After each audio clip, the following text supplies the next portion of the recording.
Assalamualaikum warahmatullahi wabarakatuh. Kami dari kelompok 7 akan mempresentasikan materi mengenai implementasi nilai-nilai kebangsaan yang bersumber dari NKRI atau Negara Kesatuan Republik Indonesia. Dimulai dari saya, Siva Amanda Putri dengan NPM 2301111072 mengenai implementasi nilai kesatuan wilayah. Pengertian dalam arti sempit, kesatuan berasal dari kata satu yang diikat dalam ikatan menjadi satu yang utuh. Sedangkan wilayah adalah daerah yang dikuasai dan diduduki secara sah menurut hukum yang berlaku di suatu negara dan secara hukum internasional.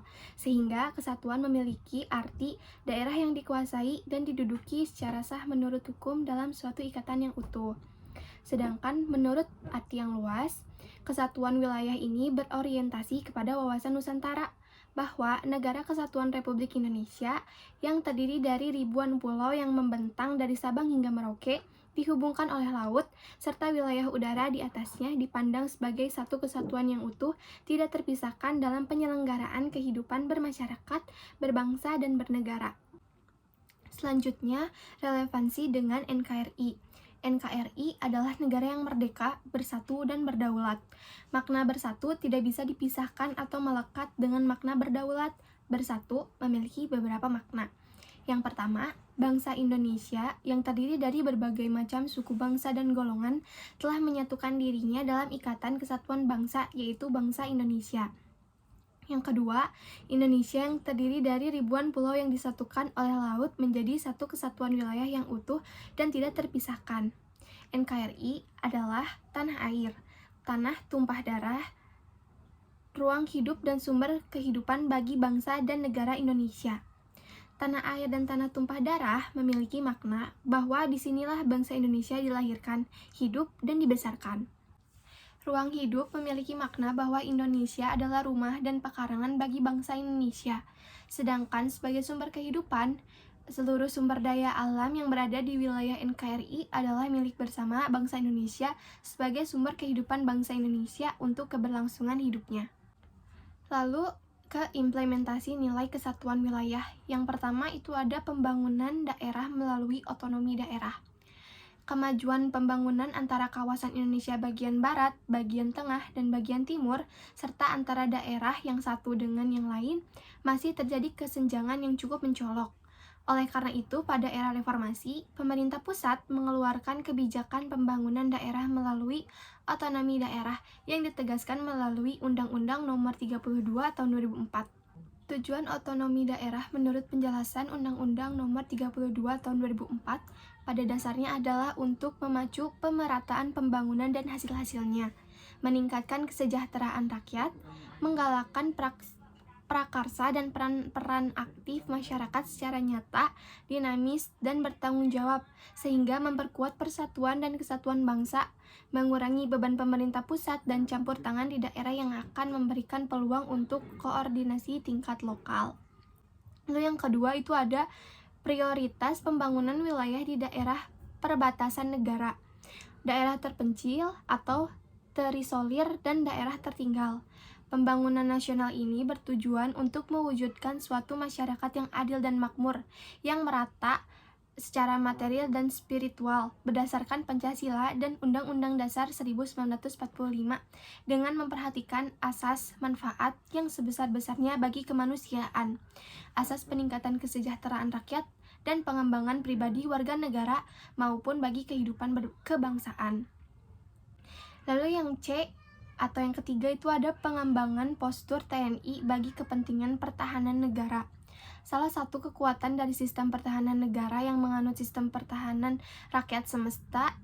Hal ini ditegaskan dalam Undang-Undang Republik Indonesia Nomor 3 Tahun 2002 Pasal 1 tentang pertahanan negara yang menyebutkan bahwa TNI adalah komponen utama pertahanan negara.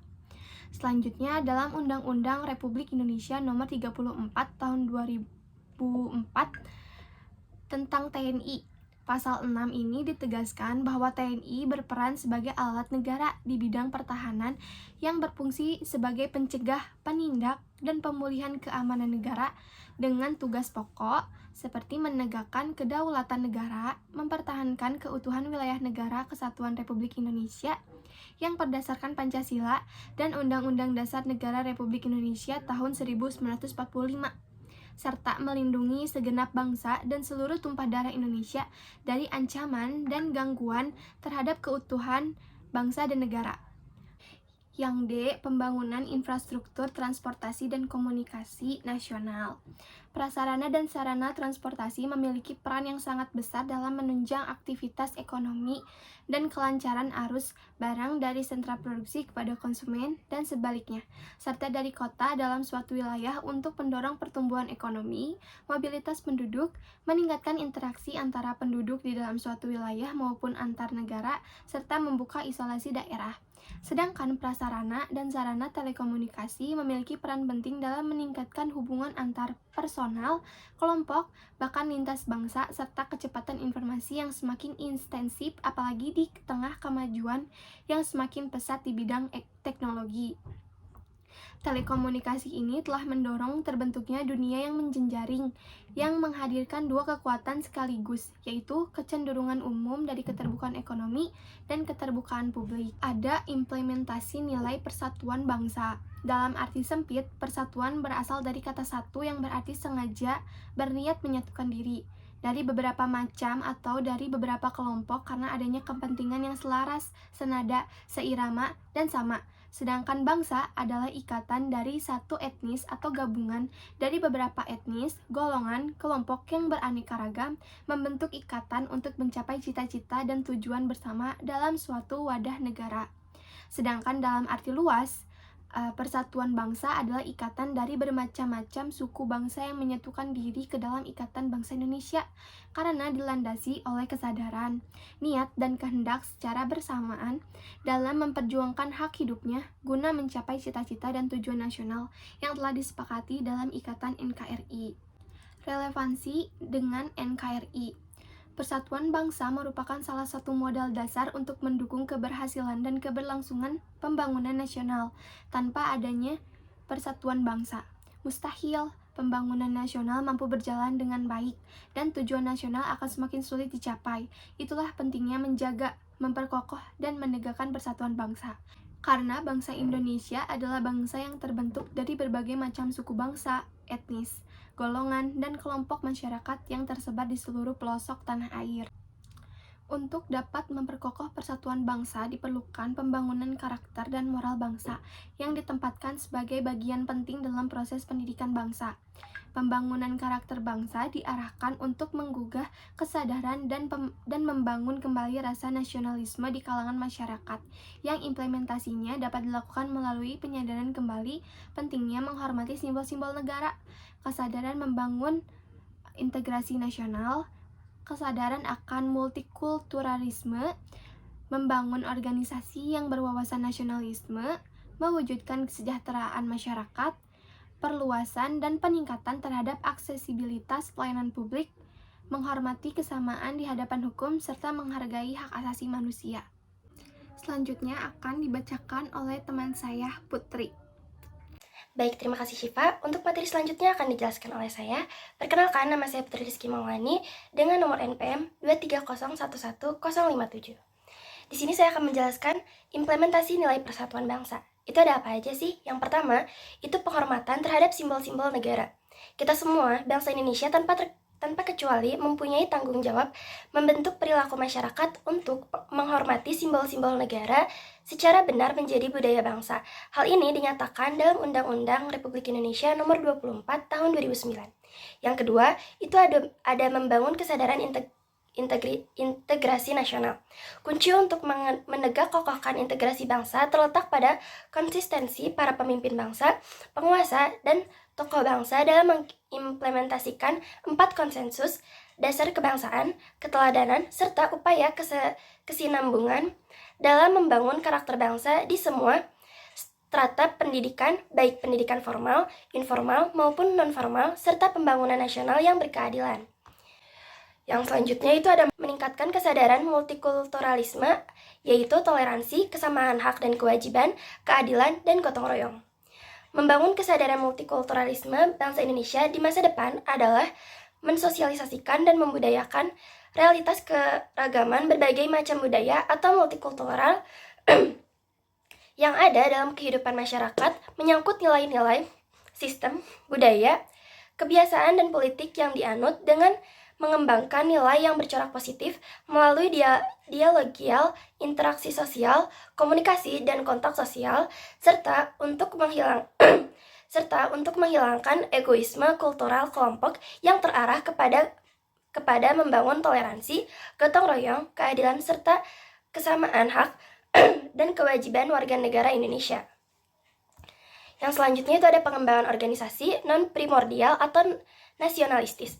Pentingnya mengembangkan organisasi non-primordial atau nasionalistis harus dilakukan dengan tindakan nyata dalam kehidupan sehari-hari, terarah kepada pemantapan mindset bagi seluruh komponen bangsa bahwa persatuan bangsa menjadi prioritas utama dengan menyatukan semua kekuatan organisasi untuk berpartisipasi aktif dalam menyukseskan pembangunan nasional. Untuk selanjutnya itu ada meningkatkan kesejahteraan rakyat. Tugas dan tanggung jawab untuk meningkatkan kesejahteraan masyarakat menjadi tugas dan tanggung jawab bersama antara pemerintah dengan Orpol, Ormas, pihak swasta maupun komponen bangsa lainnya demi menyukseskan program pembangunan nasional guna meningkatkan kualitas taraf hidup masyarakat. Yang selanjutnya itu ada penghormatan terhadap hak asasi manusia.